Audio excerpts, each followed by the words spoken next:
Today is May 25th, and this is the 2014 Fort Ritchie Classic Criterium, Category 4 race in Cascade, Maryland. Today's race is 45 minutes long and has 28 riders. The course is less than a mile with 6 easy turns. The race stayed together for the duration thanks to the hard work of the Kelly Benefit Strategies team in green. Fellow Works in black would try to get a rider off the front, and Kelly team would then reel him in. As soon as the breakaway rider was caught, another Velo Works rider would attack, only to have the Kelly team bring him back again. Even a rider from the junior team, Rock Creek Velo, tried to break free at one point. Here's the last lap. Watch your head. My strategy for the final lap was to be in the top 5 going into the second to last turn, and then move up into first through the last turn, or just hang on if the pace was too high.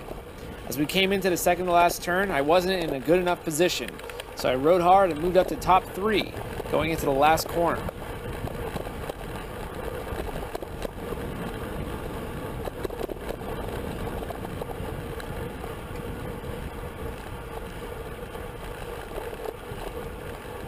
Then this happened.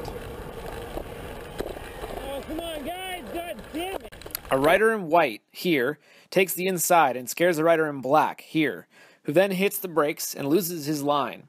I hit the brakes and lose my line, and make a split-second decision on whether I want to risk hitting the cement parking spot barriers or go do some cyclocross instead of finishing the race. Thanks for watching.